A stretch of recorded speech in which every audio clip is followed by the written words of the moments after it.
always, annually, we are pleased to present our Meet the Candidates night. If you are like most people, when election time rolls around, you probably have a million things on your plate, and voting is just one more item on that list. But voting is important, and you may not know much about these candidates running for office, or you may not even know who is running for office, but that's okay. That's why we are here tonight. We are here live at the Opera House, and it is being broadcast live over YouTube, and it is being broadcast live over local access channel 1301. It really goes that far down. And if you are at home and you are watching this, you can call in 716-679-5227 with a question. And we've gathered a list of questions to ask the candidates so you can get to know them a little bit better and make an informed decision on Election Day. A debate is one of the few events left where a candidate does not have control, and that is why we think they are important. Debates contribute to the information about candidates that voters can obtain in a different way than more scripted campaign messages. We conduct candidates' meetings as a service to you because it gives you a means of forming a first-hand judgment of the candidates, and as a service to the candidates because it gives them the opportunity to present their views to audiences of varied political affiliation. We have not given the candidates these questions in advance, except the first one. You can ask them about any issues that you care about, and they will respond unscripted, so you can see how they think on their feet, so to speak, even though they are seated. Candidates are allowed a 30-second rebuttal to what they feel is a false or misleading statement. In the interest of addressing as many audience questions as possible, rebuttals will be strictly limited. Only one counter rebuttal will be allowed, and candidates will not interrupt each other. A timekeeper will turn on a light when the candidates are responding to a question and turn it off to stop responding to the questions. And they are expected to respect and comply with these time limits. If a candidate does not use all the time allotted to his response, the unused time cannot be applied to any other purpose or question. So as you watch this debate, think about the issues that are important to you and jot down what you've learned from each of the candidates. Pay attention to the candidates and how they answer the questions, if they're knowledgeable, if they're sincere. Are the candidates being asked about your priority issues? And then afterwards, talk about the debate with your friends and families. Did it sway your decision? Did you learn something? All of these things are important as you vote on November 7th or during early voting. So with us this evening are the candidates for Village Board of Trustees: Michael Barris, David Bird, Ben Brauschler, John Esperson, and I apologize because I spelled his name incorrectly on the card. It ends in E-N, so if you're going to write something in, it should be E-N. James Linden and Paul Wendell. Candidates will have 1 minute to respond to a question they received prior to this meeting and include a brief presentation discussing their qualifications. After the opening statements, candidates will have the ability to question one another, and members of the audience will be urged to ask questions of any candidate or of all the candidates. You can raise your hand or get a card from one of the league members that are moving through the audience. Again, each reply will be limited to 1 minute. If a question is addressed to a specific candidate, others will be welcome to add comments and replies of their own.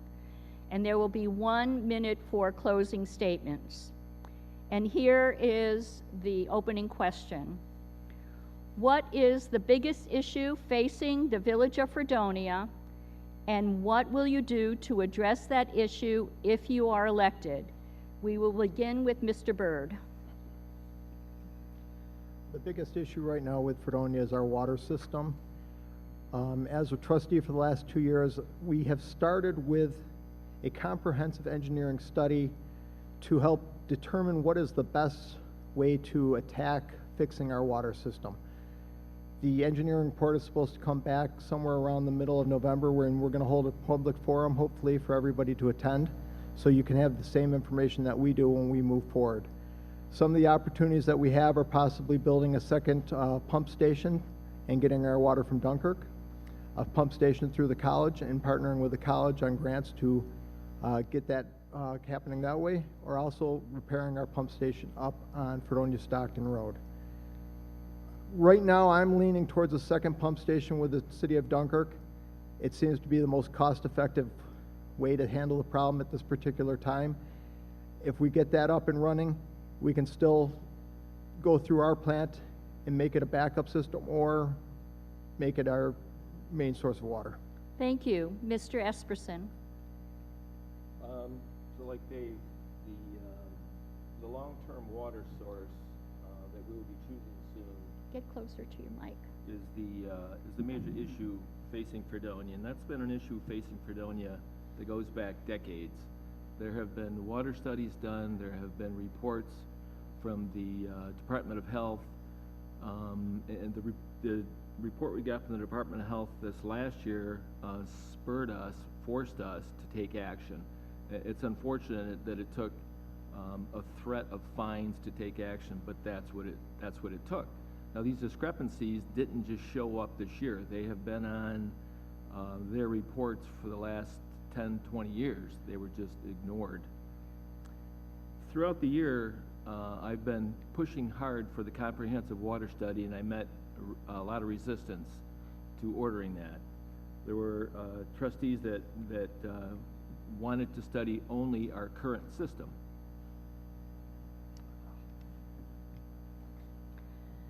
Mr. Wendell. I agree with my colleagues. Water issue is number one. Good evening. My name is Paul Wendell. It was suggested to me 2 years ago to run for village trustee. I have now decided to do so. Why? For 2 simple reasons: community service and I care. I care about this community. It's a great place to live.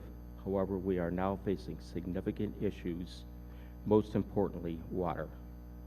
I work professionally in Western New York as an engineer in industry with a primary focus on solving problems while thinking critically and analytically. These 3 attributes qualify me to be your village trustee. I plan to be part of the solution.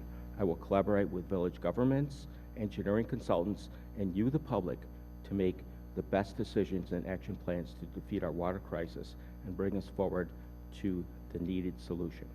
Also, I will endeavor to build a bridge with our college campus and work to secure funding for our needed infrastructure projects. I will bring a fresh voice to you and help to lead our community forward. Thank you. Mr. Linden. I would like to thank the League of Women Voters for providing this event. I am James Linden. Growing up in this area and then raising our family here, where I started my business in 1988, I have enjoyed the benefits of living here in Fredonia and recognize the needs. I have been involved with the village government for the past dozen years, first on the planning board and then elected to 2 terms as village trustee. The biggest issue is that the village has been subject to pressure for years in the name of mergers and consolidations that have been very costly in time and finance, dramatically slowing the progress in attending to our actual needs and raising concerns for the autonomy of the village government. In managing complexity of our village government, I will continue to diligently work to make the decisions having the most positive impact and safeguard our village. Thank you. Mr. Boschler. My name's Ben Brockler. I have never run for public office before. I'm retired from New York State IT services, and have a lot of background in troubleshooting and so on. As far as our major problem, yeah, there's only one, and I'm sure you're all concerned about the feral sheep wandering the streets. No, probably the water. It's the water, I think. And we definitely have to move forward with that, get that taken care of.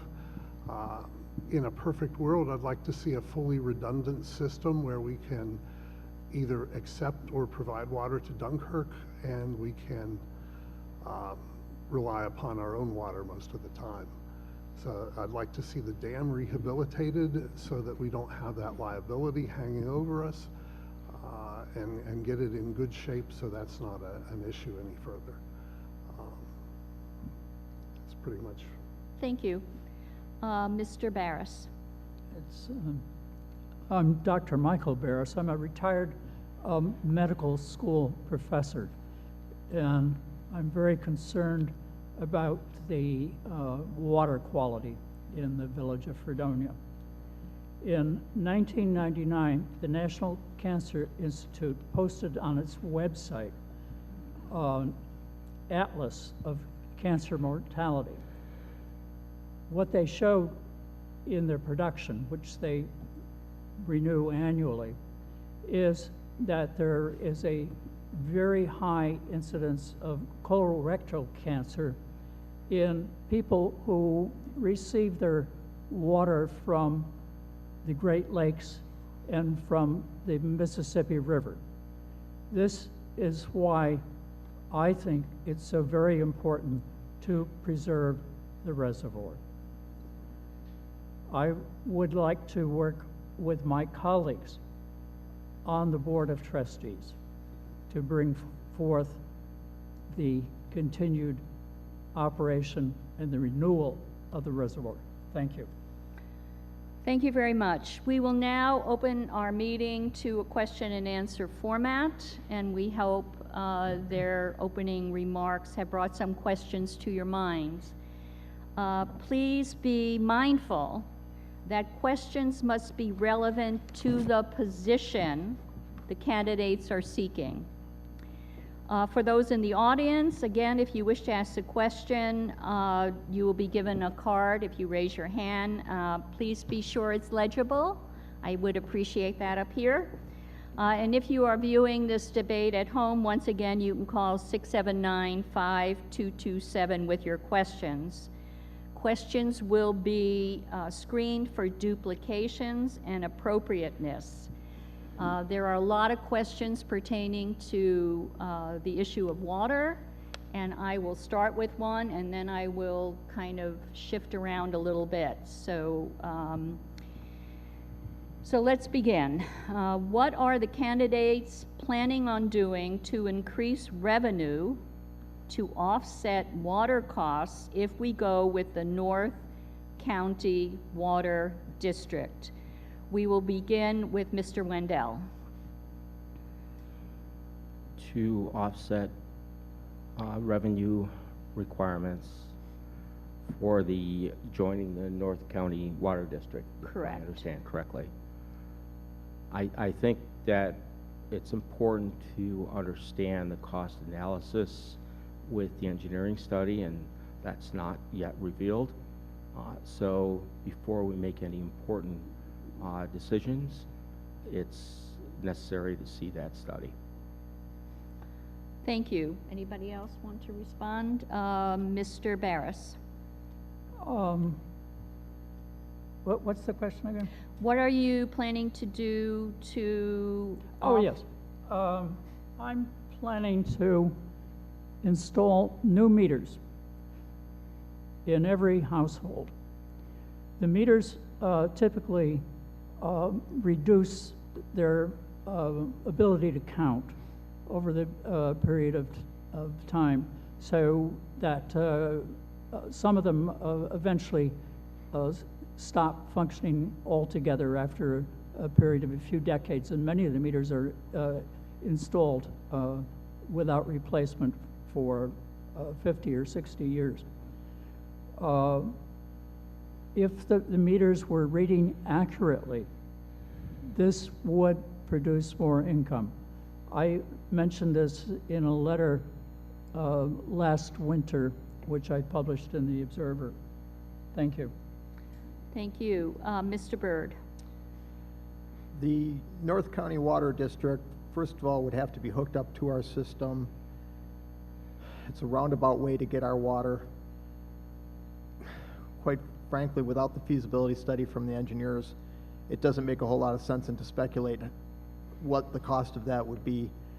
Our biggest problem right now with water revenues is that the previous boards hadn't raised revenues since 2015, 2016. This board did finally this last year in the budget raise water about 50 cents and sewer about 50 cents, but we're still actually selling our water and sewer for less than it costs us to produce it. We need to increase our revenues by actually billing for the amount that it costs us at least to produce it.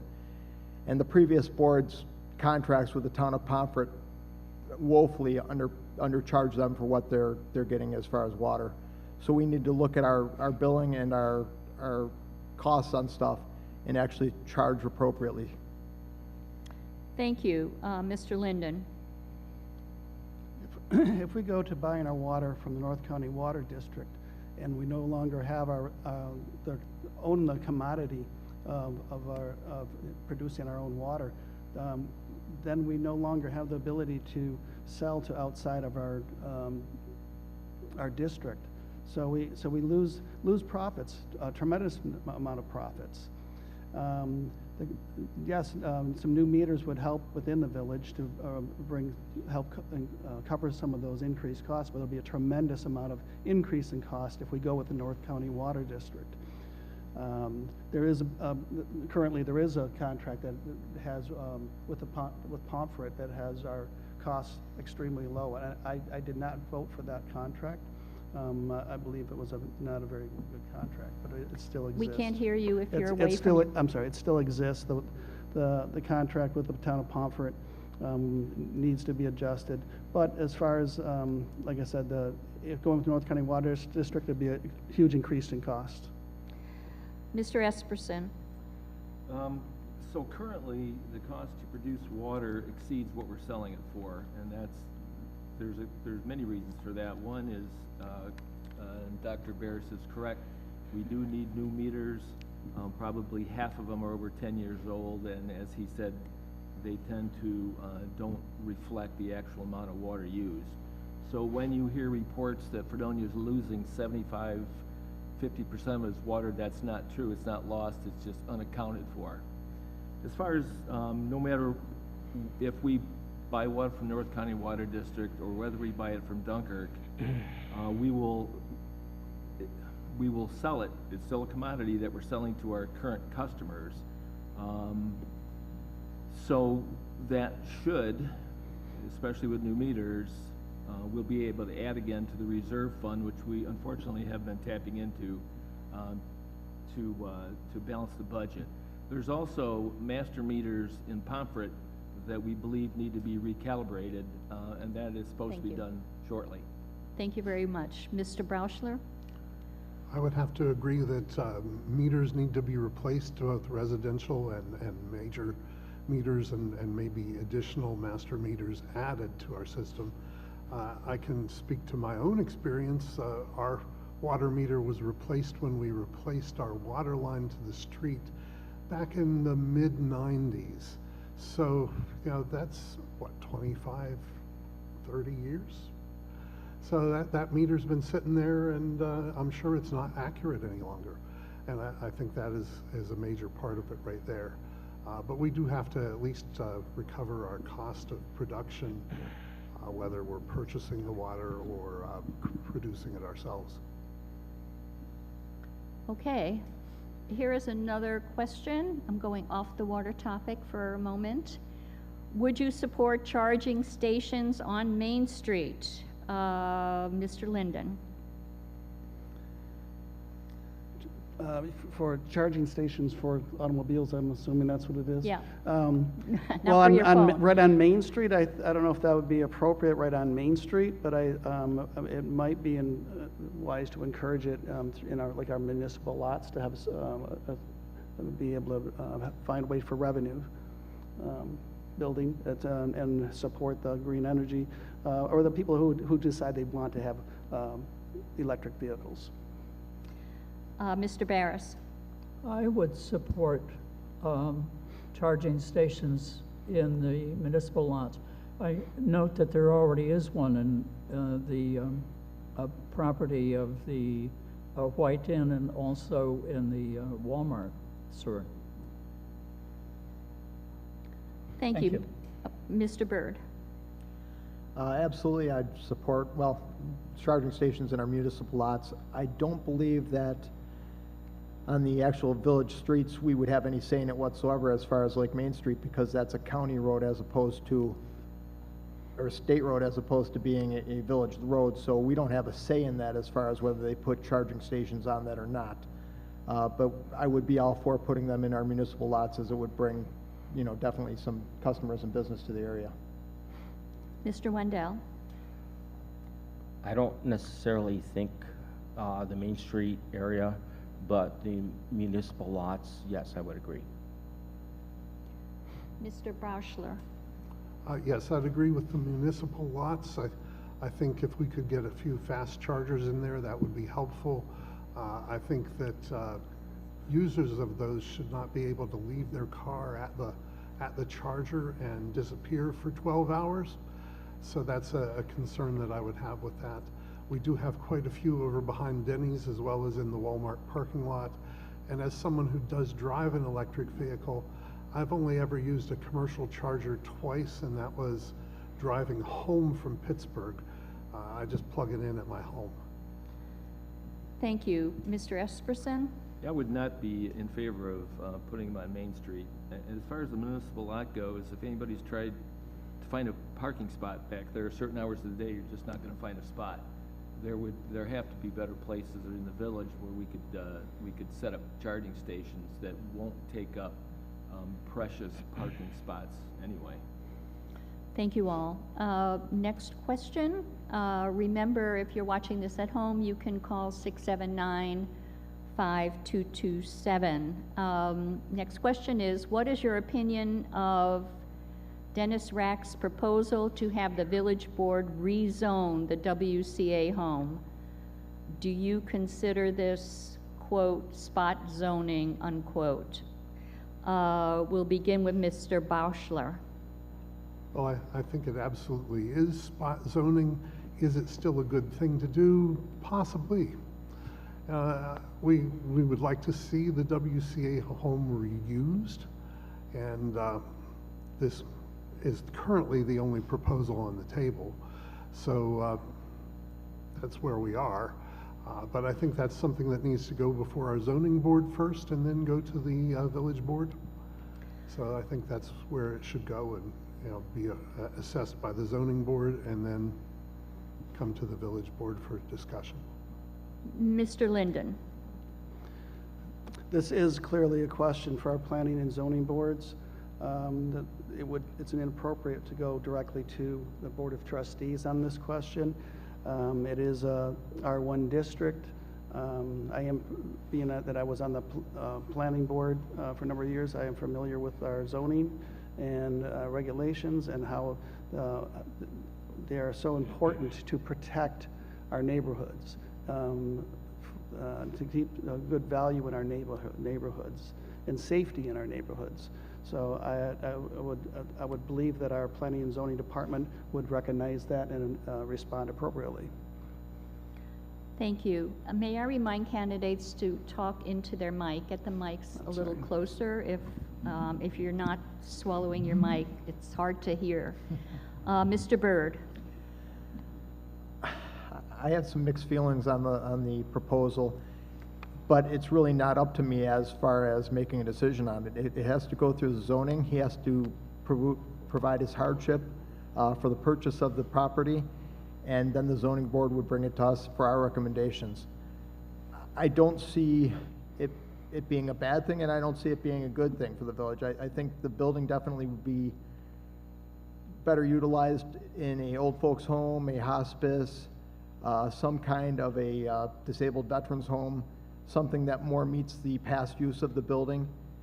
but I don't want to see the building sit empty and unused. So I really hope that he comes to the zoning board with a plan that would work for the village, and maybe we will be able to entertain it. Thank you. Mr. Wendell? Obviously, the WCA home is a very controversial issue. I've talked to a lot of people about it. There's a lot of opinion out there. I think it's important that we look at the zoning requirements, as has been stated here.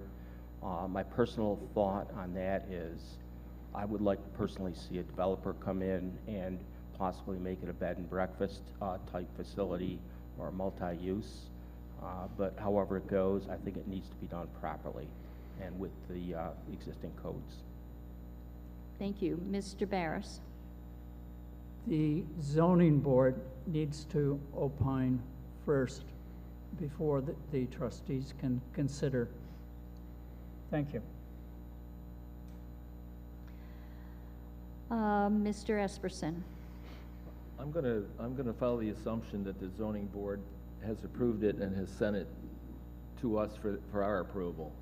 And I probably have a different perspective because I spent a couple years on the board of the WCA home.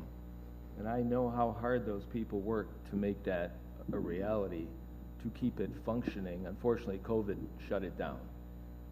They have offered that to different entities, 4 or 5 different entities, and they've all turned it down. Social service entities, they've turned it down because it wasn't gonna work for them. If it came in front of us and with Mr. Rack's plan, I would approve it. There's a lot of fear out there based on non-information or just false lies.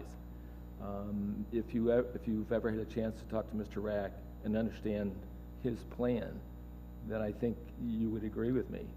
And if that doesn't go through, I would encourage the WCA board to go for a mixed-use zoning. Our comprehensive plan instructed the village, and we're supposed to be following that comprehensive plan to create more mixed-use areas. So I think that's what I would recommend they do.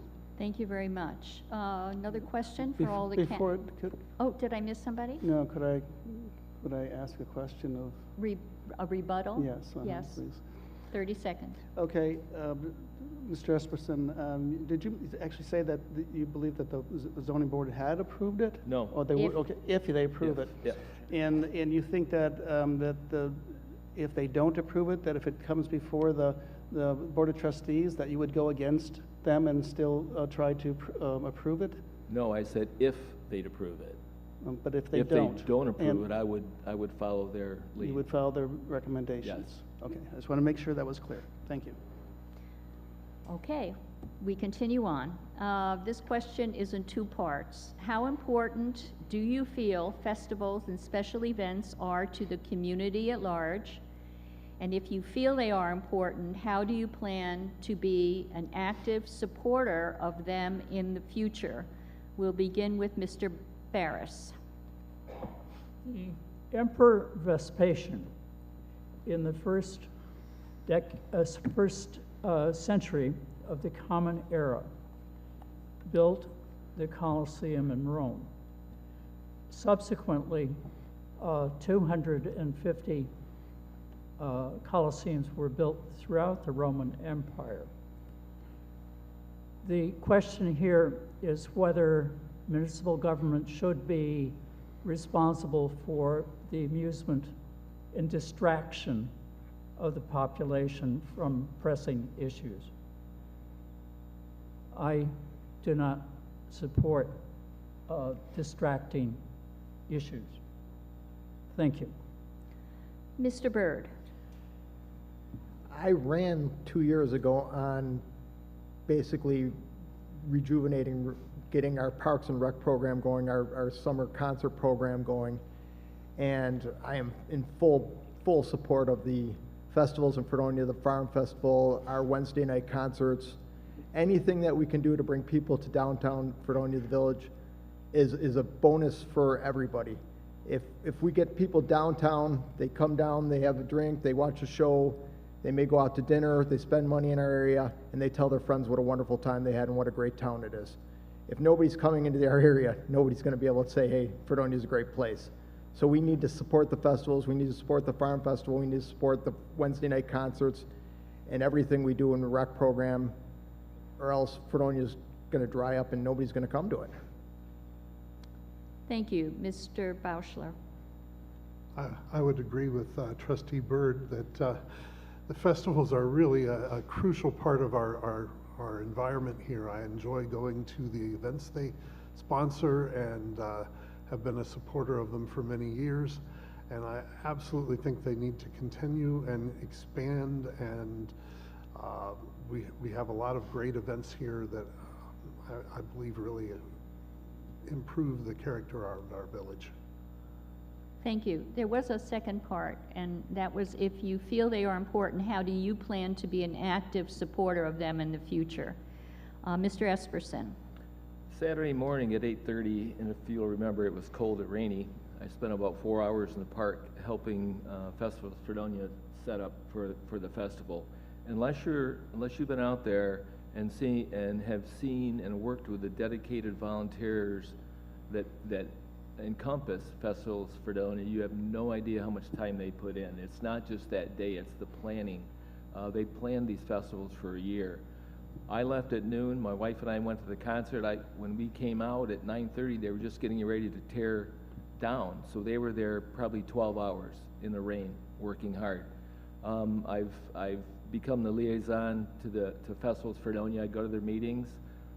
So I'm trying to improve the communication between Festivals Fredonia, which is a separate entity, not part of the village, and the village, because I think the lack of communication created some of the misconceptions that the village was not attempting to help Festivals Fredonia out, not only not helping them, but hindering them, which is the furthest from the truth. Thank you. Mr. Wendell.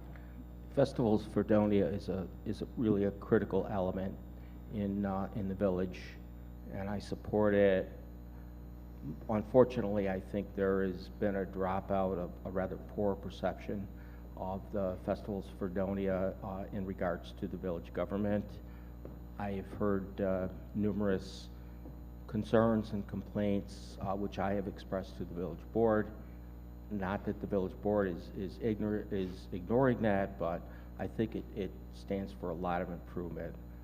It's important that we work together to join the village government and the Festivals Fredonia organization, which is a separate entity, and make it work. Thank you all. There was another question just handed to me, which actually I didn't have a time. Oh, I'm chance to sorry. respond. Who did I miss? Nita. I'm sorry. Please. Okay. Mr. Linden. I believe that all of our festivals have been very important. I mean, we've been increasing the number of festivals, and whether it be music festivals or the farm festivals. The farmers market has been, I feel, a great success. It's been growing. It's a very important part of our community. It's great for our tourism. It's great for commerce. It's great for our the business district. It's important that we work together with all these people that make all of this happen. And I would like to do work together with the trustees and the mayor coming up to and enhance that relationship. My apologies. Thank you very much. But there was another question, as I said, that came up. Connected to this, if you support festivals, this is directed to Mr. Byrd. Why did you propose charging farmers in the farmers market an additional fee? What I suggested was a vendor fee for everybody that sells in the village of Fredonia. It wasn't just for the farmers market or for Festivals of Fredonia. We currently charge the village, in the village, the food trucks about $150 for a vending fee. If you were to sell any other product in the village of Fredonia, we do not charge you a fee. Yet you use a bunch of our services. It's not exactly fair to charge half or a quarter of the population a fee and not the rest. So what I had suggested was that we drop the food truck fee and charge the vendors, everybody, a fee. Now, the final proposal I had, which I believe would have gone through, would have been a $25 a year, so 50 cents a week fee to sell a product in the village of Fredonia. And basically that would cover our costs. I mean, if you come to the Fredonia Farmers Market, for example, they have a shed in our park. We provide porta potties, we provide garbage, we provide electric, We actually fix the park because there's ruts when they park on it.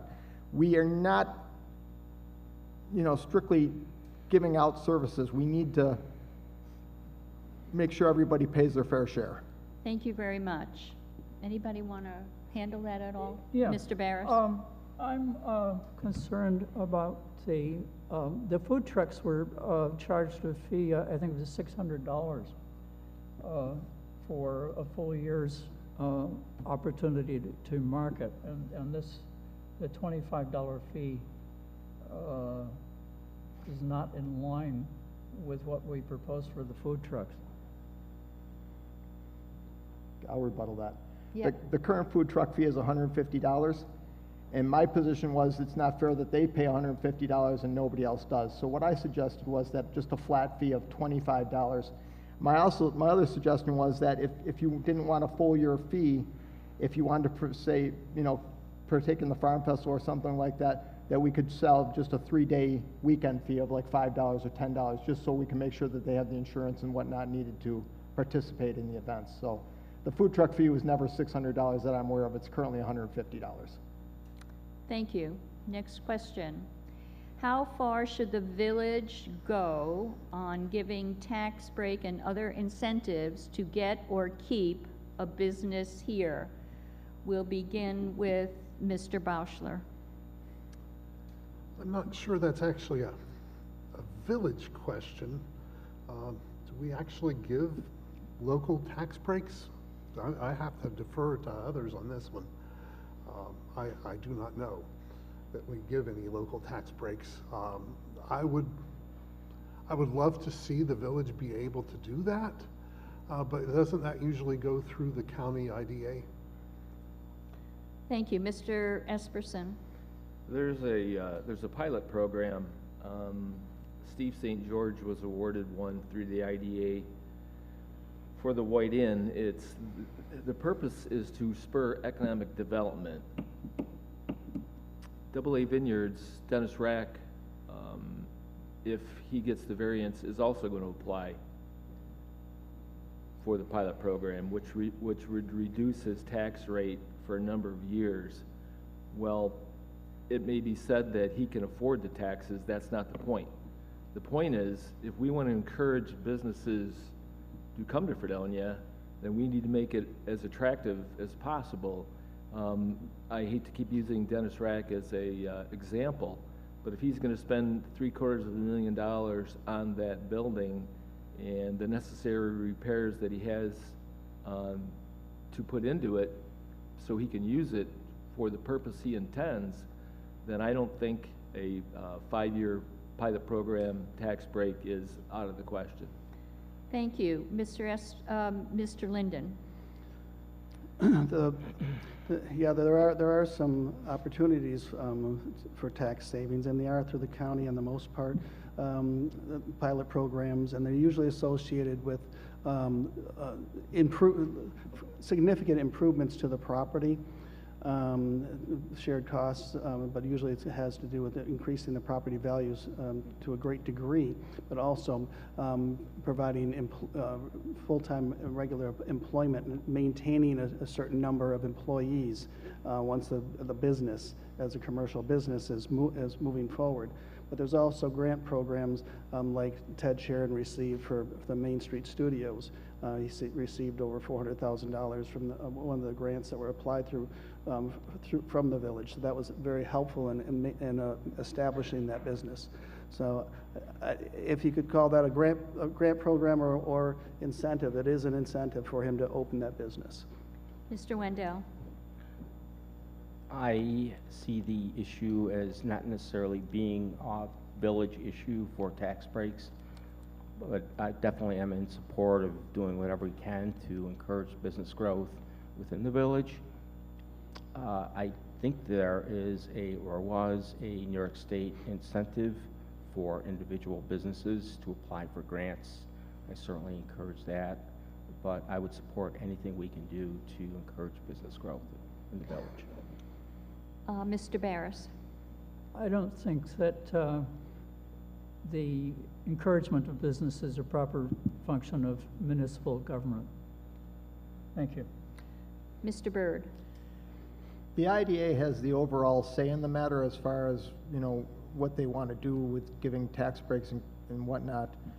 As far as the village goes, I think that a 2-year, 3-year, 4-year pilot program is one thing. When you're asking for 15 or 20 or 25 years, as some of these people are doing, it's a detriment to the village. If you want to be part of our village and you want to be in our village, I think you also have to contribute to our village, and not just by saying, well, our people are going to shop here, our people are going to do whatever. If you're using our services, you're using our water, well, if the water main breaks, that's what taxes go to, fixing that stuff. And we're trying to improve our water system, but if we give everybody free taxes, it's kind of hard not to pass those charges on to the regular house owner. If you buy a house, you pay taxes on it. I think if you buy a business, yeah, if you're doing what Steve St. George did and put $3.5 million into it, yeah, you deserve a little tax break, but he's still paying a sizable amount of money to the village, and that's what it should be. Thank you. Here we go with a water question. If the engineering report submitted to the Village Board of Trustees shows, if the board chooses to join Dunkirk in buying water from them instead of continuing to produce water for its users, it would cost $5 per 1,000 gallons of water more than what we are paying now. Question, would you vote yes or no to buying water from Dunkirk if it would cost more? We'll begin with Mr. Bauschler. To make sure I understand, if the price is significantly higher to buy it through Dunkirk, I would definitely be in favor of rehabilitating our own system and producing our own water. I'm not opposed to having another connection to Dunkirk.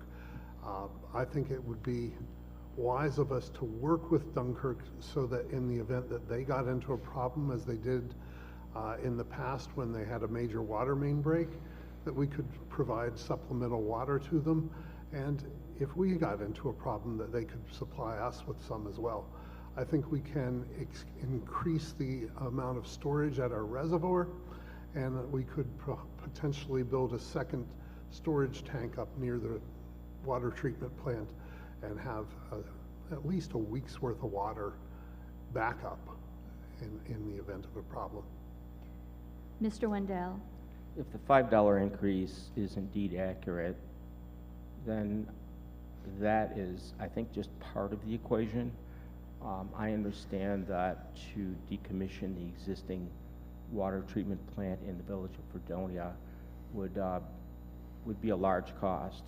So we have to look at the big picture here. Thank you. Mr. Barris.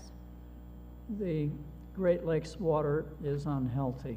I do not approve of its introduction into the village of Fredonia's system. Thank you. Mr. Byrd. I, first of all, don't think that the increase is going to be anywhere near that amount of money, but I personally would like to see an interconnect, a second interconnect built with Dunkirk. They would be able to provide at that point then all of the water we would need, during the course of a day. But I definitely don't want to decommission our plant. I think we do need to rehabilitate our plant, make it safe, make it good, and especially if we're going to get the hospital, or for the college for that matter, they want a second redundant water supply. So it makes no sense to get rid of our reservoir, to get rid of our water system at this time. The water is safe, it's drinkable. There's some upgrades that need to be made, but we definitely can keep our plant operating and have a good backup system with Dunkirk if we do things right. Thank you. Mr. Linden. Well, the question was if it was $5, I believe it actually increase. I believe that the increase would actually end up being much more than that. So I would say no. I would not agree to it. I think that it'd be foolish to go with something of much higher cost in shutting down our reservoir. Thank you, Mr. Esperson. Yeah, I think we need to keep in mind, and I have maintained for a long time that I will follow the advice of the experts that are currently conducting the study. Once the study is complete and we have a chance to review it, we're gonna have to make a decision before the end of December, because the health department has required that. Now, it's not a hard and fast decision that we make. Let's say we decide we're gonna buy water from Dunkirk, we're negotiating with Dunkirk, and that becomes untenable, we can change courses at the time. Or if grant money is not available to construct the infrastructure to get water from Dunkirk. So, well, yes, we do have to make a decision. It's not a decision that we cannot change courses on if it just doesn't make any sense for us. I personally don't believe that the $5 figure is accurate. It would be a negotiation. If we're going to buy water from Dunkirk, it'd be negotiation with the city of Dunkirk to set Thank the you. rates. Another question related to this is, if elected, how will you respond to SUNY Fredonia's request to have water line brought on campus from Dunkirk? Mr. Linden. I believe that would totally be inappropriate to go from Dunkirk directly to the university, not connect, even if it was to be allowed for some reason connected to Fredonia, it would have to be to one of our water mains, not to an individual person, corporation, or other entity. Home rule law actually provides for the autonomy of the village and allows us to, particularly because we own the water system, it protects us from outside sources to trying to take over what's within our boundaries. That is clear within the home rule law. So I would say no, it should not happen in that way.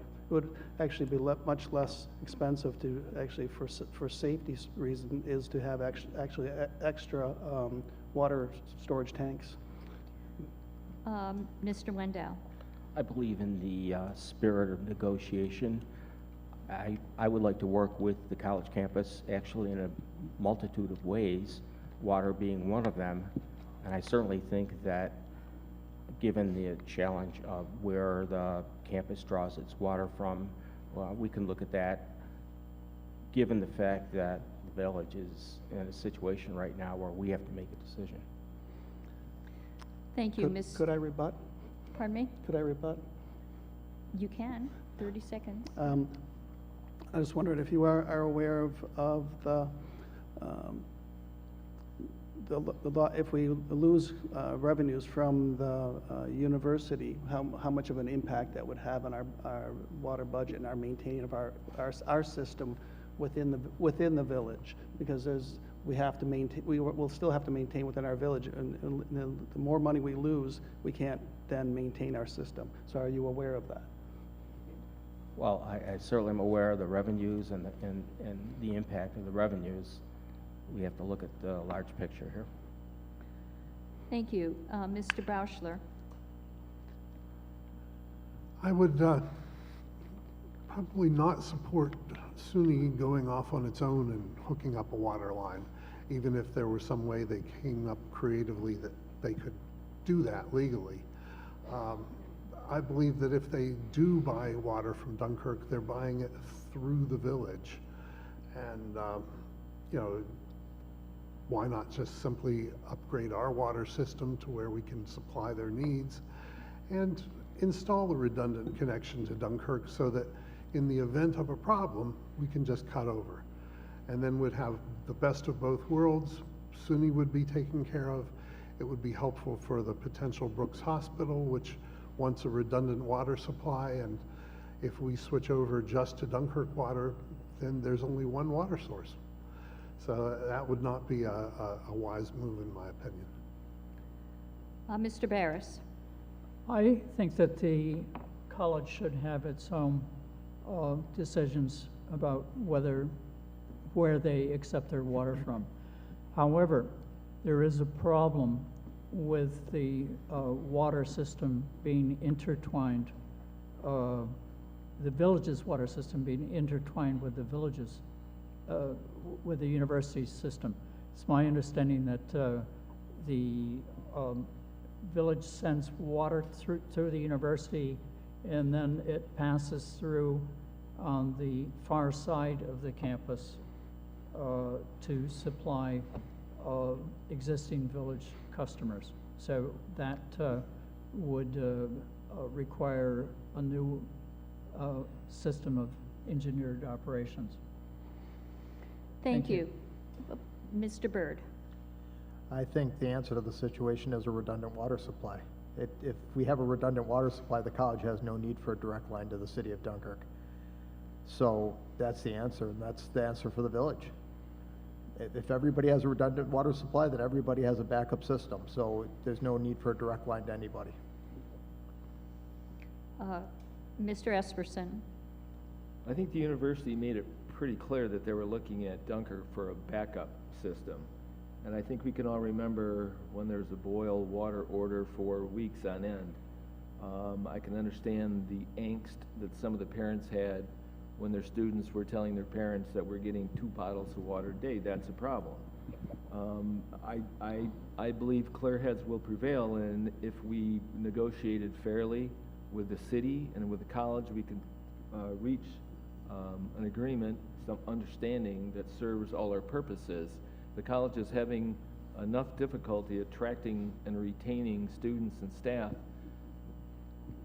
Adding potential water issues on their plate doesn't help that situation in the least. Thank you. I'd like to rebut. Yep.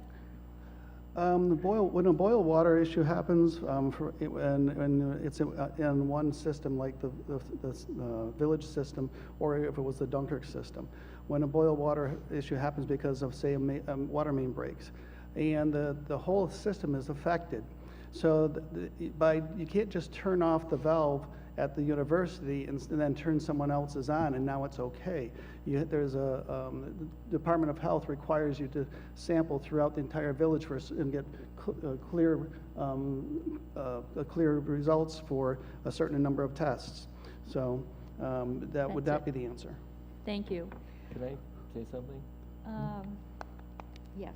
Okay. 30-second rebuttal. I don't think we should underestimate how many times we have had boil order issues, and Dunkirk has as well. But what happens outside of our area is neither here nor there to the college trying to provide their students with adequate water. I'd like to add to this as well. With a redundant water system, yeah, we may have a boil water for a day or two, but at that point, the water test would come back clear. We wouldn't have a 2, 3, 4 week, 5 week problem, which we have had in the past. So, I mean, yeah, anybody is possible for a day or two, but we need to limit it to that. So a redundant water supply would solve that issue. Thank But you. Mr. Can Linden? I make one more rebuttal? No, we're done. To a different person, though. Okay, 30 seconds. The volume of Now water was not an issue with the university.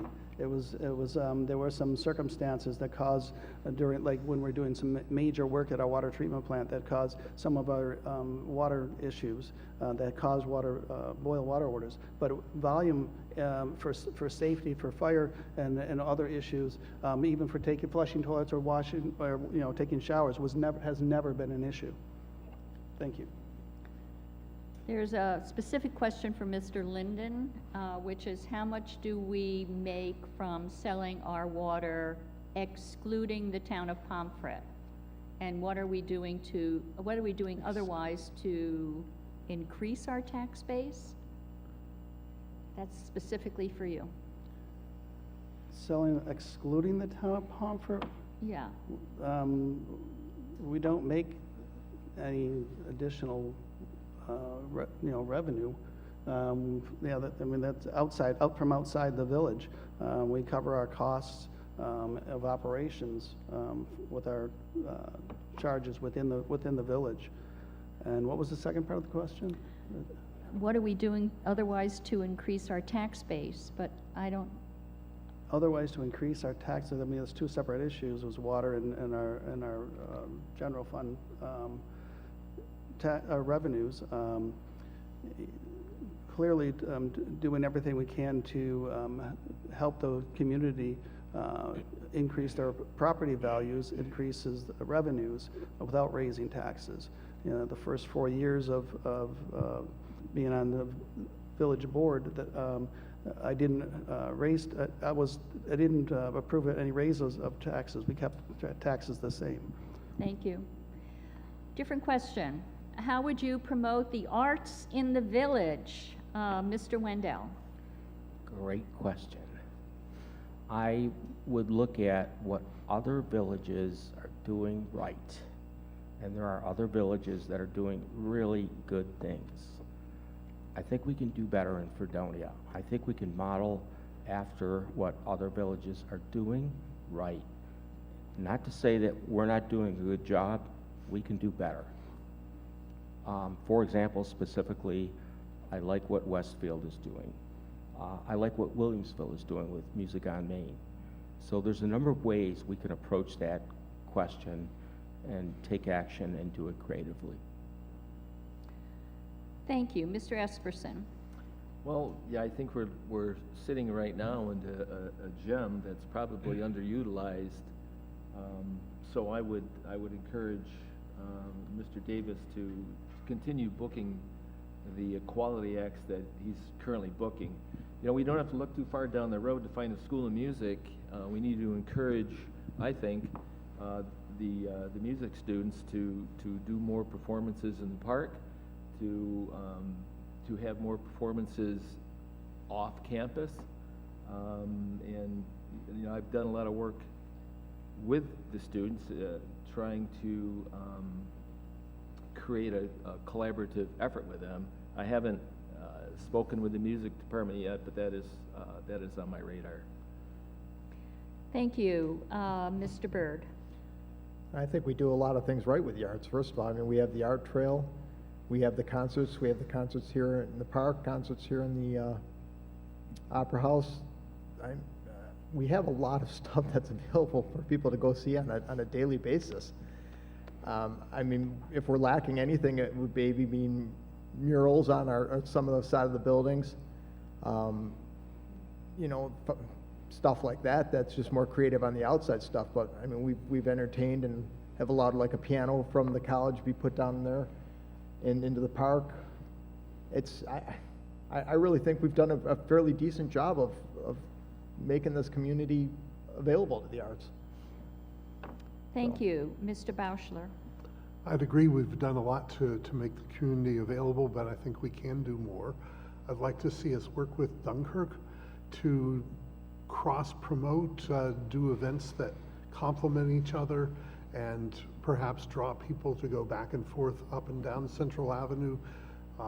One event here in the city, one event here in the village on the same day, so people travel back and forth and see both of our communities.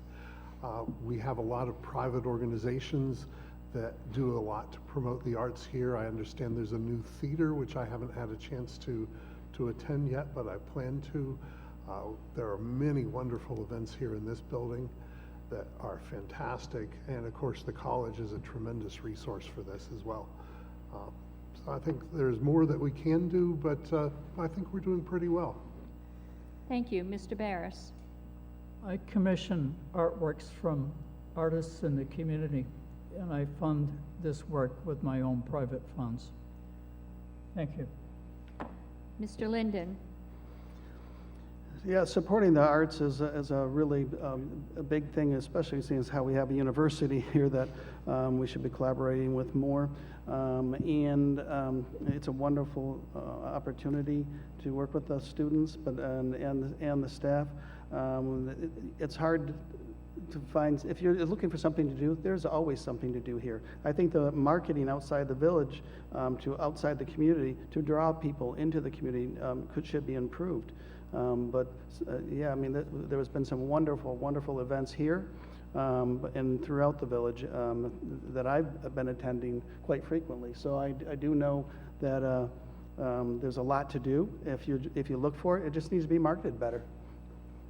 Thank you very much. Our next question. What do you feel about solar or geothermal on village property? We'll begin with Mr. Esperson. So we're looking at solar panels down at the wastewater treatment plant. Siemens is undertaking that. We looked at solar panels up in property owned in Castaneda, but that proved not to be possible. I would love to see our buildings be evaluated, probably for free, to see how much we could save if we used solar energy. So, because we do own a lot of property, the village does own a lot of property, so there are more opportunities available for that. Thank you. Mr. Barris? I support renewable energy exercises, so I see a difficulty with phasing out the existing fossil fuel energy while the renewable energy resources are constructed. Thank you. Thank you. Mr. Wendell? I think it's important to look at the costs, and specifically, I mean, the ROI, the return on investment. So if you're going to endeavor in a major solar or wind project, you need to know up front what the cost is going to be and what the expected revenues are going to be for that project. So you need to know that way up front. Mr. Byrd? The village has already started this process with, as John said, the wastewater treatment plant having a solar project out there. We did look at some other locations. They were not feasible. But Siemens is doing a study for us at this time, and it's something that the village is this current board is being proactive on as far as making happen, at least to cover some of our costs and lower the tax base by creating some of our own energy. And, we'd certainly look at projects by other people if they wanted to present them to the board and see what, if they'd work for us or not.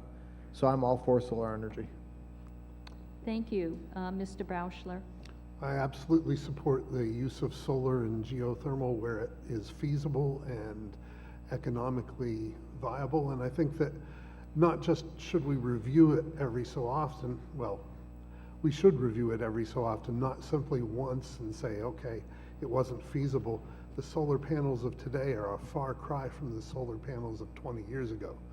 They are much, much more efficient and produce a lot more power. And I think that's something we have to keep in mind. The technology is improving. I have a friend who's used geothermal to heat his house. He did not have a house that would normally qualify for geothermal. What he did was he got a bigger geothermal system that was intended for a larger structure, and it was able to keep up with his heating needs and still cost him a small fortune less than his former heat method, which was fuel oil. So it is doable, but it needs to be evaluated and use it where we can. Mr. Linden? Yeah, at the wastewater treatment plant, it was I who, through my research of village-owned lands, I realized that this piece of land was available. It was not being used. There's a sizable piece of property right on this property that the village already owns. And I presented that information to Siemens, and they were encouraged, and they did some research, and they are on track right now. It should the solar field should be built next summer, they anticipate, and the cost savings will be about $25,000 to $35,000 a year for the next 20 to 25 years. Thank you. Thank you. Our next question. Should Brooks Hospital build in Fredonia or stay in Dunkirk refurbishing the existing site? We'll begin with Mr. Bauschler. I spent some time at Brooks last year, and I would have to say I fully support moving the hospital, rebuilding, and demolishing the existing facility. I don't see anything good out of trying to save the building that is currently there, and I don't see any real possibility of reuse. I think they're going to have to take that site down to a field and then find a way to use it again. That's where I am on it. I don't have a problem with the site that's been selected. I think that will work just fine, especially if they're able to put an ambulance entrance off of 60, which I guess has been talked about. So I think that is a very good idea. Mr. Barris? I support the construction of Brooks Memorial Hospital in Fredonia. In my previous term, in 2018 through 2019, we had extensive discussions with the engineers of Brooks Memorial Hospital. And we had serious input into the consideration of a design that would be appropriate for the site on the former grape experimental station. Thank you. Thank you. Mr. Wendell? I think it makes sense to convert from an older facility, older technology existing on Central Ave in Dunkirk, and looking at the structure to be replaced and situated in the village of Fredonia. It would offer a lot of benefits. I think it would be a higher tech facility. It would be more outpatient driven, which is where most hospitals are headed in the, today. So I think in short that it would be the wise move. However, I think the primary, one of the major concerns is offering water, redundant water supply to the hospital. And that, of course, links up with our water discussions. Thank you. Mr. Byrd? Well, I believe I read in the paper on Monday or Friday of last week that Brooks Hospital officially did close on the property, the old Cornell extension site. And to me, it makes a lot of sense to put the hospital there. It's more centrally located to Silver Creek, Cassadaga, Brockton, Fredonia, and Dunkirk. Also, I think the facility needs to be modernized, needs to be updated, needs to be more in tune with what our community needs. Brooks Hospital for years has been a great asset to the area, but it's an antiquated building. It needs to be updated, it needs to be moved into the century, and the current location doesn't allow that. So I'm really looking forward to having a new hospital built into the area, and I'm looking forward to doing everything I can to promote that happening. Mr. Linden?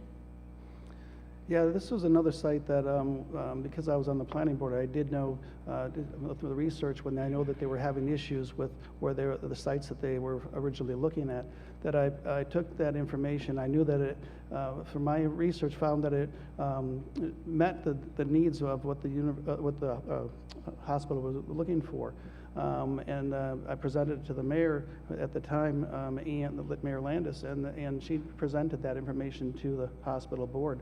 Eventually came to the realization that it was a wonderful site and it has now been purchased. And if this would be the old hospital is becoming quite obsolete. It's becoming outdated. This would definitely be a regional benefit in Fredonia. Thank you. Mr. Esperson?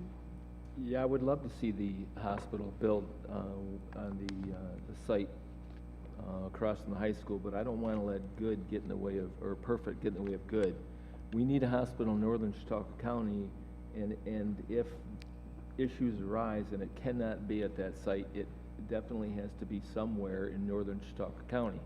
So I am not going to, I wouldn't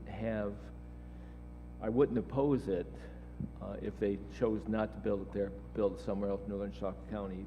The current hospital as it is, it needs millions of dollars to repair it just to keep it functional. To repurpose it, would the financial constraints just would not allow that to happen. Thank you very much. How do the candidates feel about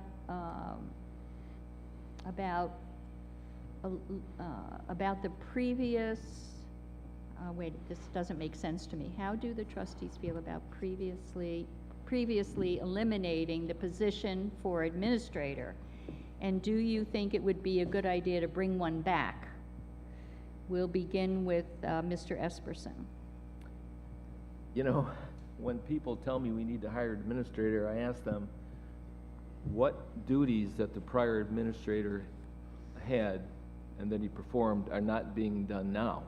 They're being performed by the clerk and the treasurer who has taken over HR duties and fiscal duties, and they're doing the job wonderfully. Because we don't call them administrators does not mean that that those duties are not being accomplished. I think if you will ask any of our department heads, they will tell you that working with both Anne Marie and Erlissa has been a joy. They're very easy to work with. They're very responsive to their needs. They're very responsive to our needs. So I do not see a need to hire a village administrator. Thank you. Mr. Wendell. I'm not entirely too sure about that situation because it was a little bit before my time. However, I did have a sit down with the previous administrator just 2 days ago speaking about that very situation. I would agree that the current duties are being fulfilled by two of the village employees, and my understanding is they're doing a good job.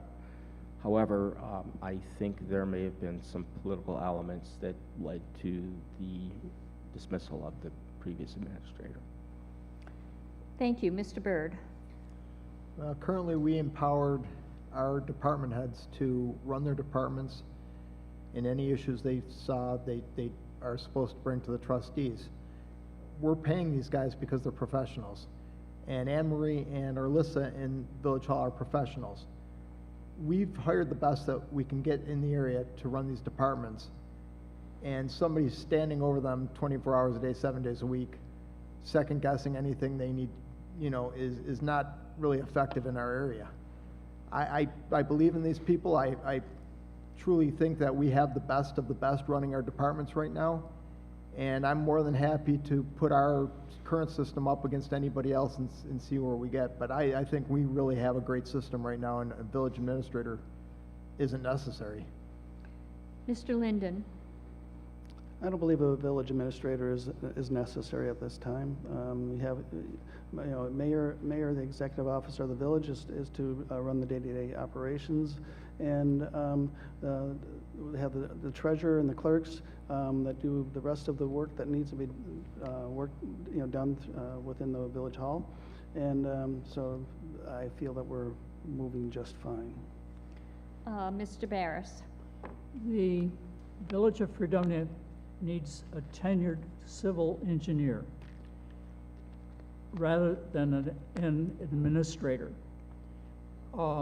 We have significant engineering problems throughout the structure of the village, and we need that sophistication to provide an institutional memory to guide the staff of the entire village to function in an appropriate manner.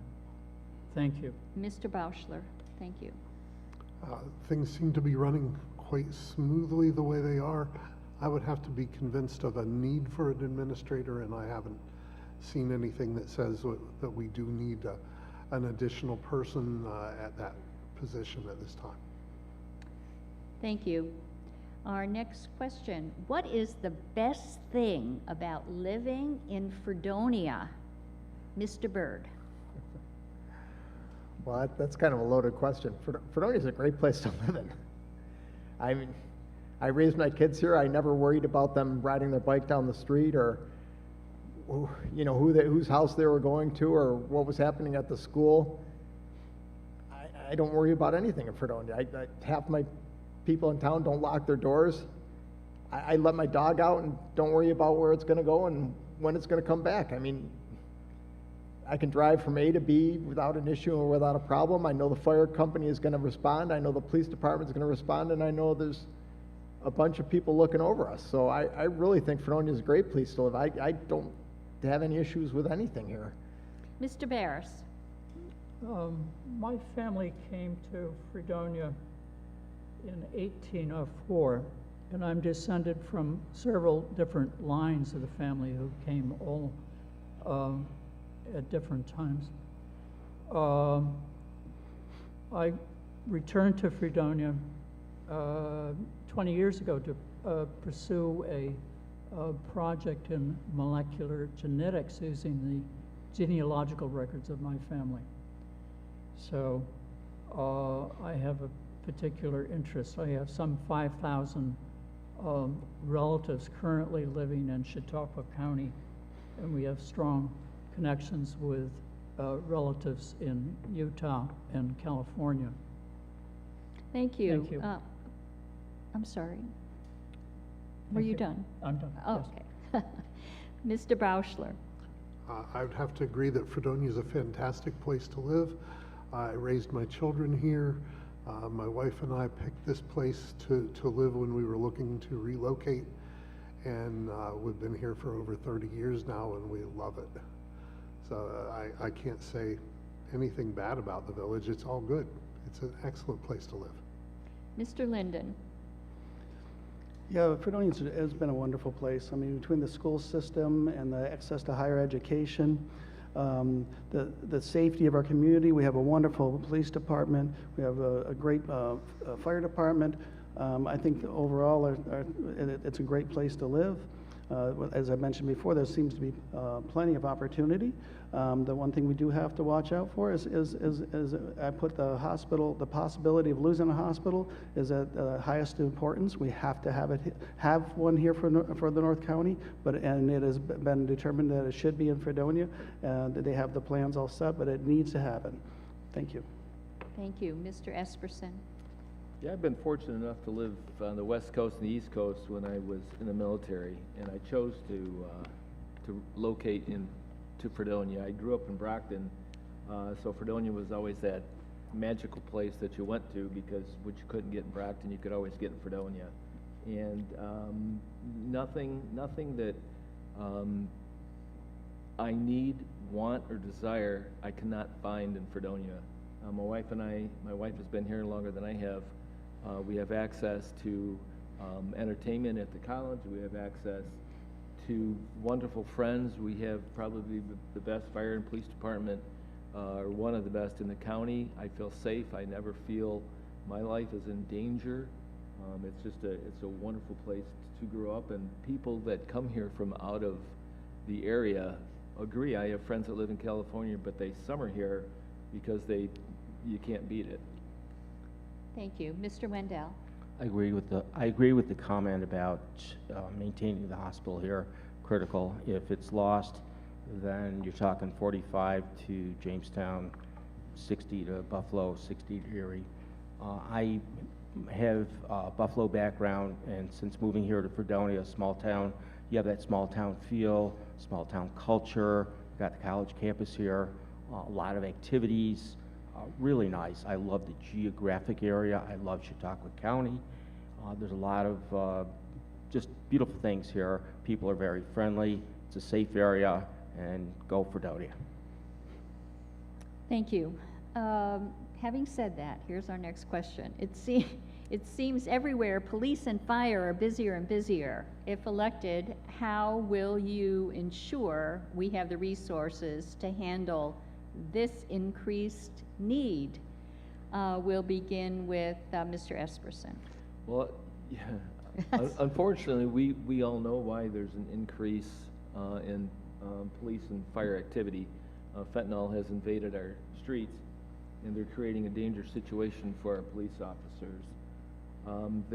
We need to give them all the resources they need, and currently, I'm not sure that they're getting it. If any of you have had the unfortunate incident of being down in the police station for more than 2 or 3 minutes to do a quick visit, you will understand why we need to find a better facility for them. If we want to attract and retain the best police force we can get, we cannot expect them to work out of that police station much longer. There are fewer and fewer people wanting to go into police work for a lot of reasons. What's going on nationwide, the pay scale, other communities in Chautauqua County are significantly higher than what we're paying our police officers here in Thank you. Fredonia. Mr. Linden. Mr. Esperson. Thank you. Thank you. Mr. Wendell? I agree that we need to have a common police facility to make it more cost-effective and efficient. And I also believe that we need to, regarding the drug issue, prevention, we need to implement programs maybe that are already implemented by the county level and bring them closer to home here in Fredonia. Thank you. Mr. Linden? Yeah, the question was how to cover the cost to provide that. Part of the police and fire are part of our general fund, so really the only way you're going to do increase revenues is actually going to be increasing property taxes. That's the only way you're going to get that the funding for the. Yes, we do need a new police facility. That has been on the agenda for quite some time. And I hope that we can eventually provide that. We did do a lot of work to the fire department. They are pretty well supplied with the equipment that they need. There's some new equipment that has been ordered. The envelope of the department has been fully renovated since I've been on the board, and I did vote for that. Like I said, it's the cost is tough to cover. There's a lot of things that we need to do to try to get the. Thank you. Well, I'm going to end right there. Yeah. Mr. Bauschler? Currently, our population has been shrinking. I firmly believe that in the future that's going to turn around, and we probably will need to increase our police and fire departments, but hopefully we'll also see growth in the tax base of the community, so they won't have to raise the taxes as much as we would otherwise. What would be wonderful would be societal changes which would reduce the need for some of the police force activity. As Mr. Esperson mentioned, we've been invaded by fentanyl, and meth is out there, and you know, as a person running a small business downtown, I see people every day who come in who appear to have issues with these things. But treatment and societal change is a little beyond the purview of the village. Mr. Byrd? I don't know if anybody in here in this room knows this, but when actually 2 years ago we took office, or I took office, the Fredonia Fire Department didn't even meet basic staffing needs. And we currently have now upgraded and added full-time firemen to the fire departments. Now they do meet staffing needs. As far as the police department goes, I mean, they have a wonderful presence in the area. Hopefully, by just them being out and about as they are, we don't run into some of the problems that the bigger cities are getting, you know, the looting, the robbing, the criminal activity, and Fredonia stays the safe community that it is. The only way to maintain that, though, is to give them what they need. So, you know, when they come and ask us for this or that or whatever, I really firmly believe that we need to do our best to supply them with the tools they need, whether it be stretchers or a new police car, a ladder truck. If we can somehow figure out a way to get them their tools, then they're going to be more apt to stay with us. Thank you. Mr. Barris? I disagree with the premise of the original question. That is, I don't think that there has been an increase in police and fire activity secondary to the COVID pandemic. So I think the village of the Fredonia has become a more attractive community during COVID because of the absence of harsh interactions among members of the population, and from the reduction in garbage, which was a serious problem in the parking lots south of Main Street. Thank you. Thank you very much. Almost all solutions tonight have included higher taxes or higher water bills. Do you have any ideas on how to lower the cost of living in the village of Fredonia? We'll begin with Mr. Barris.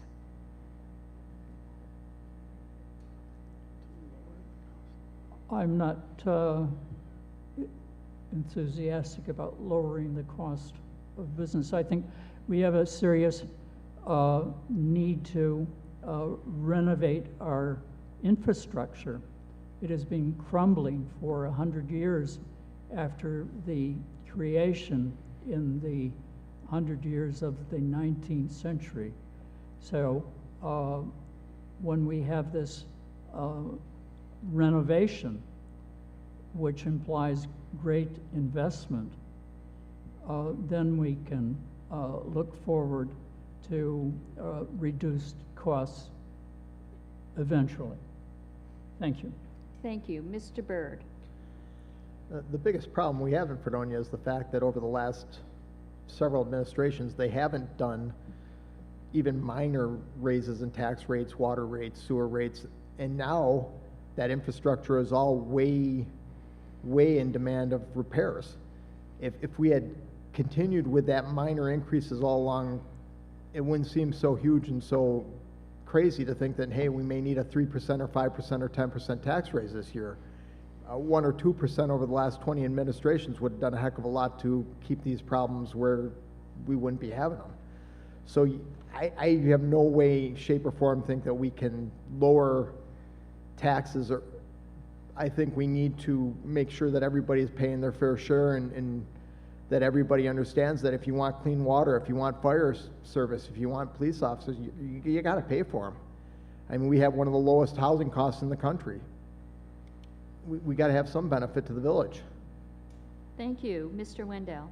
I think this circles back to the water issue, that the village has a responsibility to provide clean and safe, reliable water. Why would a business want to locate here if that's not available? And so that's critical. So I think that if we can creatively think of ways that we can attract businesses here, and of course provide good, clean, safe, reliable water, then we're on the right track.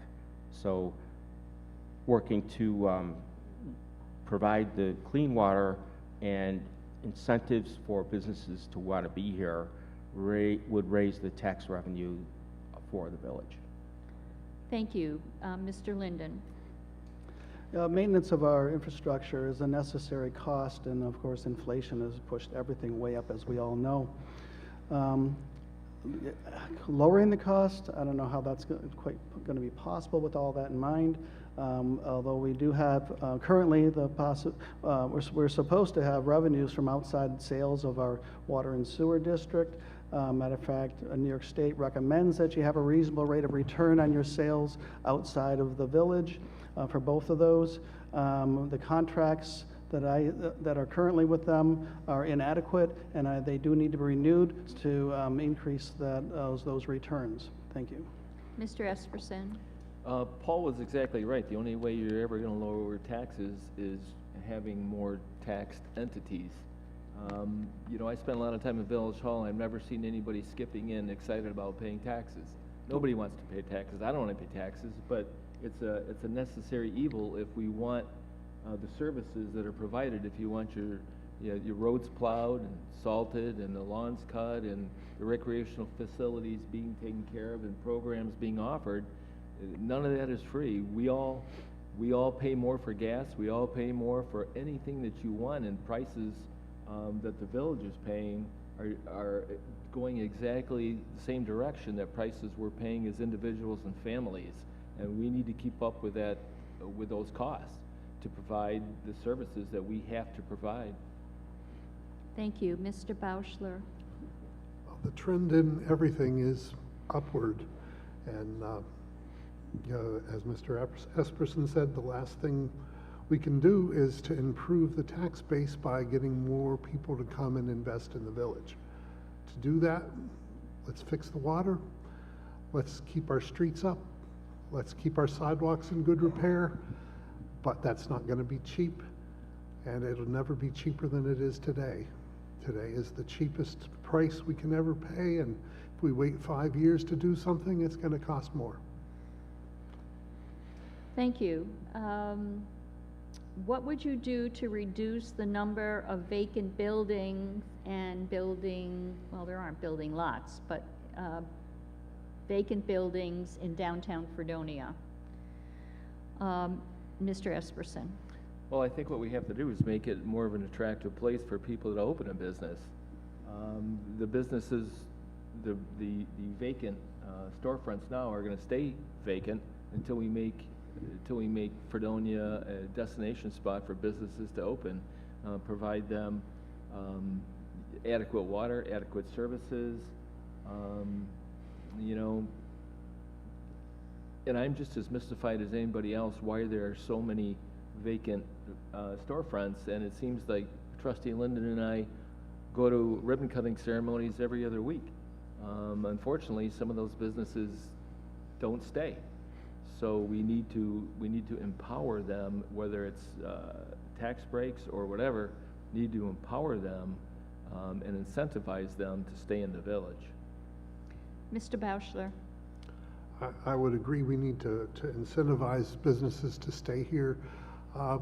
I've seen a lot of businesses come and go, including in the building where I rent space. What I believe I've seen is people who they jump in and they start a business, but they really don't know what they're doing. They don't have a plan. And I think it would be good for us to partner with maybe JCC, SUNY, and ask them to provide educational opportunities to our small business owners or people who want to be small business owners. I think if they have a clearer plan going forward, they're more likely to be successful and long-lasting inhabitants of our storefronts. Mr. Wendell. I'm about sharing resources, and I think that if the village of Fredonia can or would collaborate with, say, the county of Chautauqua to attract businesses, then I think we can make an effort to market this area and build it up. Thank you. Mr. Barris. The village has seen a change in its freight delivery systems. From 1871 till 1977, there was a railroad station located on Cleveland Avenue. In 1957, the throughway exit was constructed on Bennett Road. There's been a gradual shift in commercial activity from Cleveland Avenue to Bennett Road. So I don't see that this is going to stop. I think the center of commercial activity in the village is, because of the nature Thank of you. transit, is Thank you. must shift to Bennett Road. Mr. Byrd. I think the biggest problem with business in Fredonia is parking. And a lot of that has to do with the business owners in Fredonia. If we have Main Street businesses and the owners are parking in front of their businesses, where is the public going to park? We need more municipal lots, we need bigger municipal lots, and we need the store owners to use the municipal lots and the employees to use the municipal lots so the public can get down there and actually use the businesses. If I can't stop, I mean, you got Domus Fair right down on Main Street.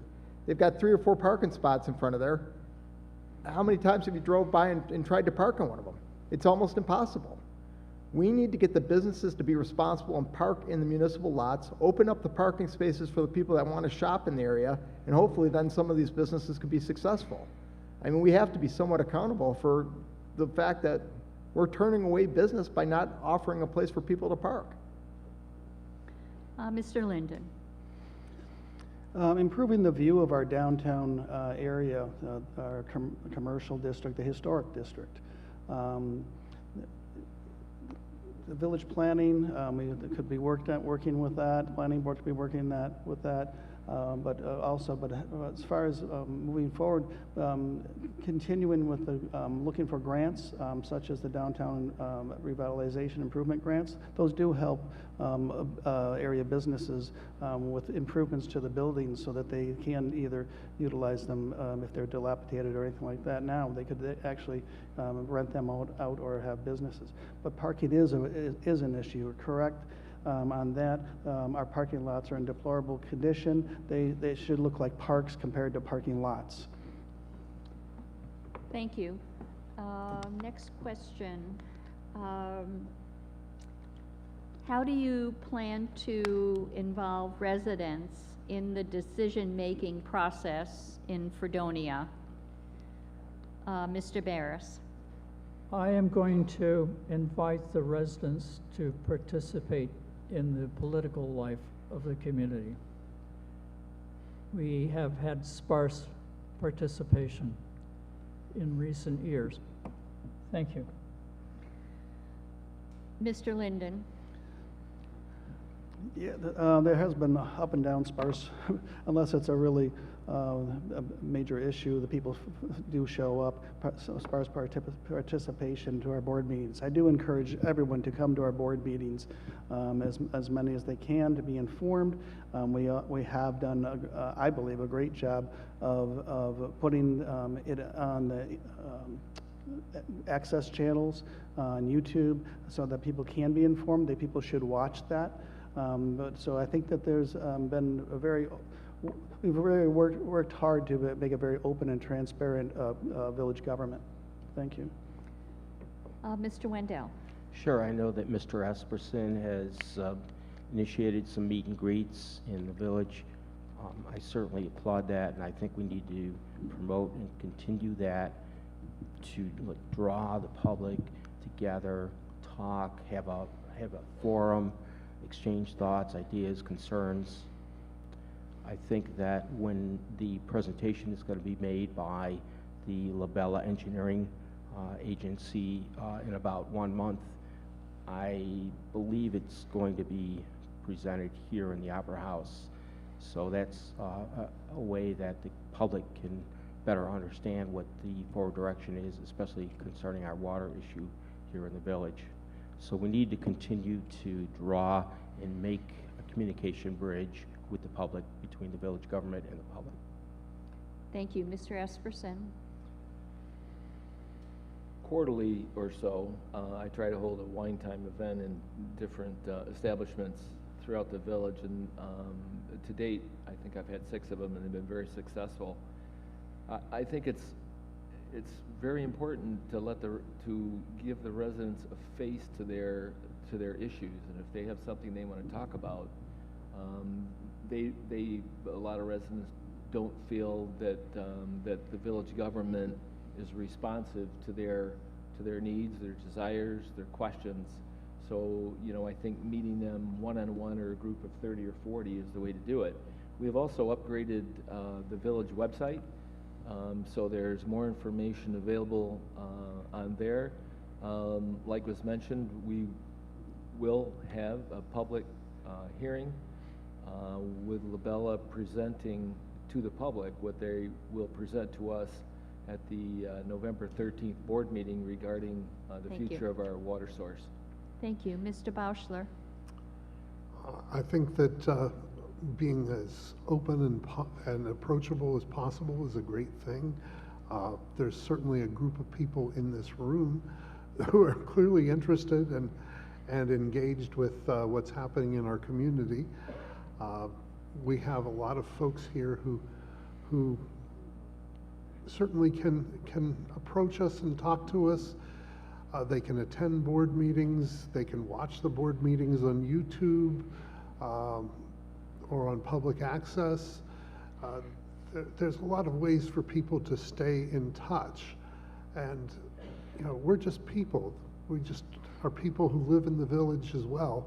So talk to us with your concerns. bring them to board members and make sure that we hear you. I think there's no one here who would not listen. Thank you. Oh, I'm sorry. Were you No, done? that's Mr. good. Byrd. I think the village has been very transparent with the cable access broadcast. We release the agendas for the meetings. The meetings are scheduled and available for anybody to attend. We certainly have plenty of open chairs in the meetings. I understand that everybody is busy and everybody has different things that they're concerned about in the village. I know several people have contacted me over email, phone call, on the streets, and we encourage everybody in the village to do so. I'm more than willing to sit down with anybody anytime and discuss it, and if I don't have the time today, I'll make it certainly tomorrow or the next day, and I know the rest of the board feels that way. So it's hard, I understand it, and I didn't run for office until my kids graduated and were out of high school. Sometimes your life is busy, but if you really feel important about some issues, I suggest you just reach out to us, because we're human just like you are, and we care about the community like you do. Thank you. Currently, the county distributes sales tax based on property value. Since Chautauqua has so many high-priced properties, they get so much more revenue than Fredonia. Would you be willing to go to the county to encourage them to use a different value, such as population? We'll begin with Mr. Byrd. I'm not quite sure I get it either. It's kind of, yeah. I personally, I'm interested in looking at, the city of Dunkirk, because they're a city, qualifies for a lot of grants, a lot of opportunities that we don't because we're a village. Should we be looking at possibly combining governments with the town of Pomfret? Should we be looking at maybe creating a second city of, in our own area? There's definitely different venues and avenues that we need to follow and look into that make us more attractive and available to get this money. Right now, I think the government wants to see consolidation of services. So if we can somewhat do that, maybe then we will qualify and we'll get, if we're a bigger area, we might be able to qualify for a lot more than we do right now. Mr. Wendell. I think that if we improve and increase our collaboration with the town and the county governments, that would be a real help. Thank you. Mr. Barris. In 2005, I advocated an income tax to replace all property tax. Thank you. Mr. Bauschler. It's an interesting question, and I certainly would be willing to ask the county to consider reallocating the way they distribute the sales tax. I think that would be a wonderful thing if they would do that. I don't hold out a lot of hope that that's going to happen, but I absolutely would support doing that. I think we're better off looking at ways we can collaborate and reduce costs, because I think that's more likely to happen in the long run. As far as Dr. Barris's suggestion for an income tax, that's probably a more fair way to tax than based on property, but again, we have a long tradition in this country, and I think that would require a change at a state level at least. Thank you. Mr. Esperson.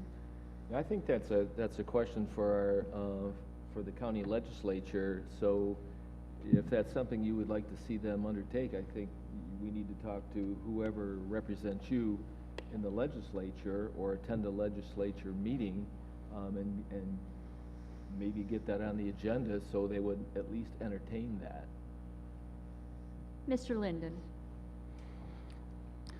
There would be a question for the county legislature to propose upon request from the village to increase the share. I'm not specifically sure how, as far as how they come on their formula for the sharing of the sales tax revenues. I believe in New York State, actually, the county isn't necessarily required to share any revenues, but they do. Although the villages do receive the smallest share. Your county shares them to your cities, the largest, and then your towns, and then your villages. And that's similar to all across the state. Just like the AIM funding and CHIPS funding, we also receive the smallest share. So when it comes to operating very high quality, large, with full services community, the village does quite well with the about $11.4 million that we utilize to provide those services. Thank you very much. One last question, and then we'll have your closing statement. What is your greatest fear as being a Fredonia Village trustee? We'll begin with Mr. Byrd. Or none. I mean, I guess my biggest fear is that I'm going to get something wrong. And And your mother's going to come. well, if my mother comes, we've got a really big problem. She passed away. You do your best with the information that you're given. Are you always going to be right? No. Do we try to be right? Yes. Does a lot of things we say get misconstrued? I guess my biggest fear is that the Observer is going to keep reporting wrong what we're trying to get across as being right. I mean, it's not a hard question, really. It's just a matter of. Okay. All right. Mr. Esperson. You know, I think my biggest fear is apathy, that the residents of the village don't pay attention to what's going on in Village Hall, don't pay attention to the needs of the community and how their government, the village board, the mayor, and the department heads, all the employees are working hard to provide the services that are so needed. And apathy will kill a village quicker than anything else. So, you know, I would advocate getting involved to whatever extent you're able to do that. Volunteer. There's a new group that formed recently called Embrace Fredonia that I'm a part of. And we're always looking for volunteers to do projects around the community. You know, if we would, or the majority of us would spend one day a month working for the village, you know, what kind of difference could that make? Thank you. Mr. Barris. I resent the hostility of former officials of the village of Fredonia. I have made it a point not to be myself hostile, considering my previous 2 years of service. Thank you. Thank you. Mr. Linden. The biggest fear would be the dissolution of our village government. I think we have so much opportunity and the possibility for growth. That would be the biggest fear of this village. Thank you. Mr. Wendell. My biggest fear, if being a village trustee, would be to experience a lack of unity among the board members, and therefore an inability to work together and not make good decisions, and then therefore no action. So to summarize that, we need to have unity and thinking critically and working together. Thank you very much. We'll allow 1 minute for a concluding statement in the same order of opening statements. So we will begin with Mr. Byrd. First of all, I want to thank the League of Women's Voters for holding the debate, and I want to thank everybody for attending. Quite frankly, nobody up here really has to do this, I don't think. I think we're all doing it because we love Fredonia and we want to make a difference. Personally, I think I tried to figure it out once, and it works out to be about $2.12 an hour, you know, the pay rate for the headache that we're given. But it's not about the money, it's not about the time that we give, it's not about anything other than the fact that we love the village. that we want to see it succeed, that we want to see it get better. You know, the things that I'm passionate about, I think I've improved, and the things that I've involved with the village, I think I've done a good job with. And I really hope that over the next 4 years, I can continue to see the progress that the village is making. Thank you very much. Mr. Esperson. Yeah, I would like to thank the League of Women Voters for providing this opportunity, and it's great to see as many people showed up as have showed up. The next year is going to be critical for the village. There are some big decisions that are going to have to be made.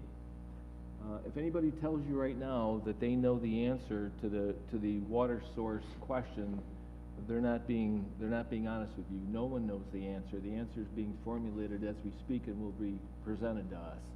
So I would encourage everyone to come to the meeting November 13th, and then the follow-up public forum that will be happening. I'm bringing a resolution at the next board meeting to make that happen sometime in December.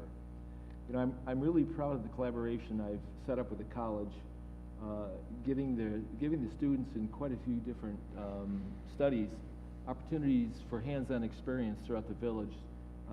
So it has helped the students, it has helped the staff at the college, and it's especially helped the village. We were working off old water maps for 100-year-old water maps for a long time, and they are GIS mapping our water system. Thank you. Thank you. Mr. Wendell. Thank you. I prepared a closing statement.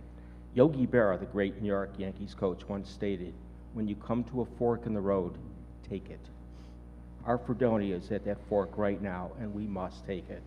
Water that is safe, reliable, and clean is our top priority. We need to make the best decisions right now and follow the best path at that fork and make it happen.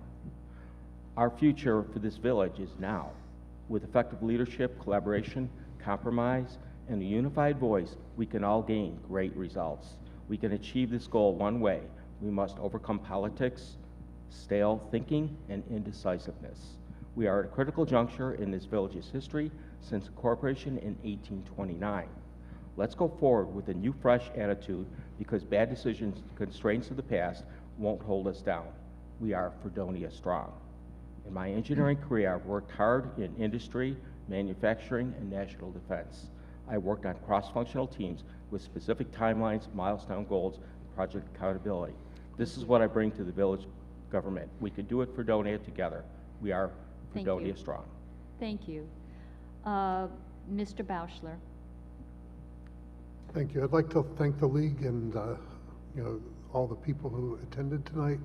I really appreciate your presence here, and I know that there always have been and always will be a group of people who are concerned with the village and involved in what's happening here.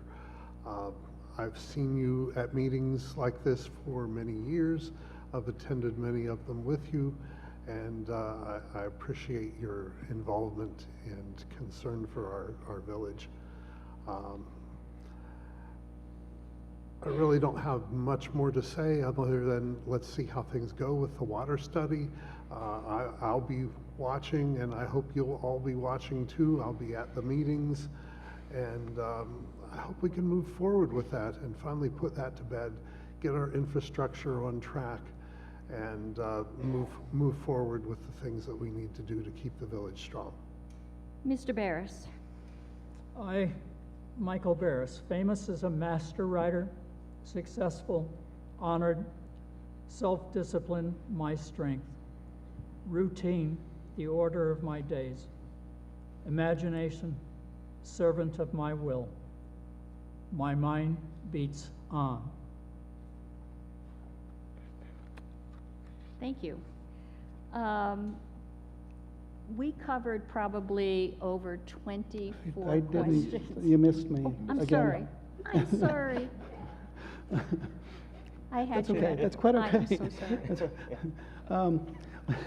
Well, in conclusion, my vision is to preserve and strengthen Fredonia's foundation and bolster its economy for a healthy and beautiful, better quality of life.